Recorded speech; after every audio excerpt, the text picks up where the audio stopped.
Friends చూడండి,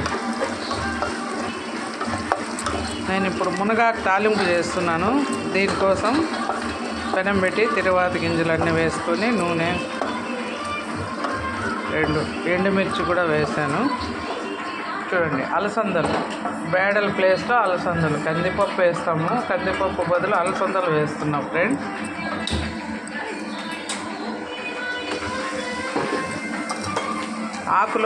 ఆకుతో పాటు ఈ ఒక క్యారియర్లో పెట్టి పెట్టేశాను, ఉడికిపోయినాయి. నీకు చాలా పవన్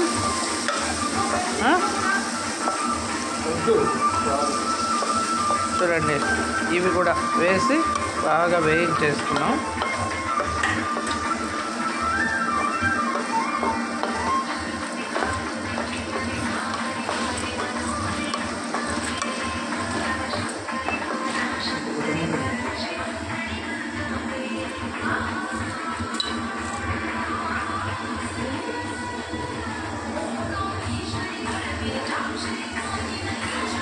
ఆకు చూడండి, అంతా పిండుకున్న తర్వాత ఇలా విడదీసుకోవాలి. ఉడకబెట్టిందంతా పిండారు నా కొడుకు.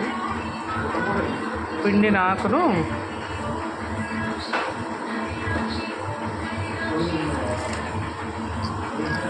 ఇలా విడదీసుకోవాలి ఫ్రెండ్స్.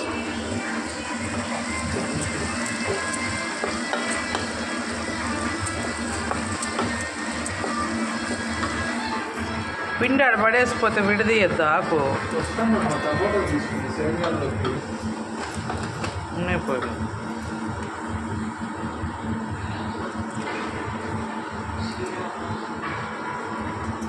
కాంచుకో, మళ్ళా ఆ బాబుకి ఎట్లా కాంచుతావు కదా పోయి.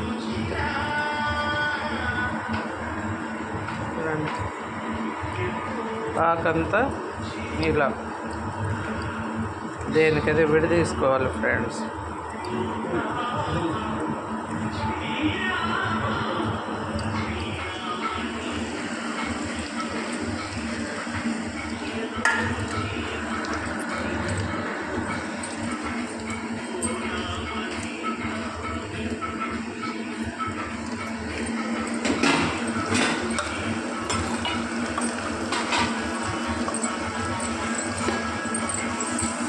ఆల్రెడీ పసుపు వేసేసాం కదా ఫ్రెండ్స్. చూడండి, కలర్ చేంజ్ అయింది.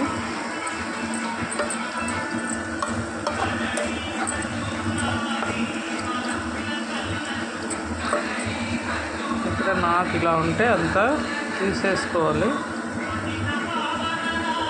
వాటి పిండితే మరీ అతక్కపోతుంది, అంత గట్టిగా పిండేస్తాడు.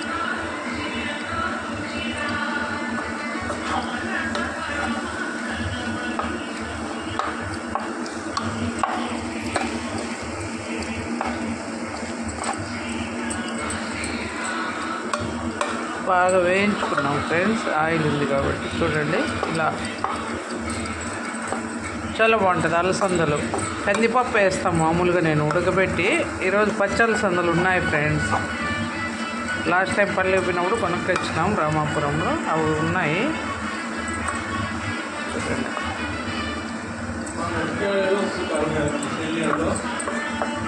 ఎండుమిరకాయలు 2 తుంచేయండి, లేదా 2 పచ్చివి 2 ఎండు వేయండి.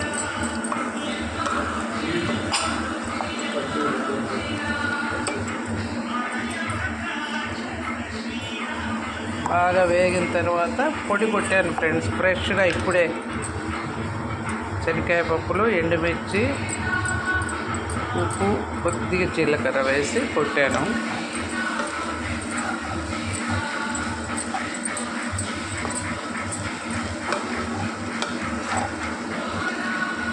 బాగా మిక్స్ అయిపోయినాయి 2. చూడండి, ఇప్పుడు పొడి వేసేస్తాం.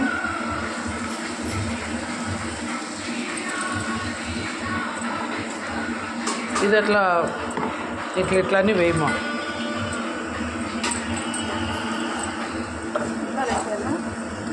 చూడండి, కలపని.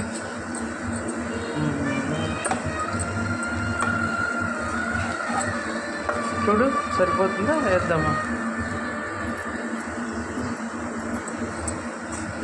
చూడండి, శనక్కాయ పొడి వేసేసాం కదా. అంతే ఫ్రెండ్స్, ఎంతో రుచిగా ఉండే మునగాకు తాలింపు రెడీ. చపాతీలో అయినా తినొచ్చు ఫ్రెండ్స్. అన్నము సంగటి దేంట్లోకైనా బాగుంటుంది. మునగాకు హెల్త్కి చాలా మంచిది కదా ఫ్రెండ్స్. 300 రోగాలు నయం చేస్తుంది అంటారు కదా. ఎప్పుడు పల్లెకి పోయినా తెచ్చుకొని చేసుకుంటాం మేమైతే మునగాకు.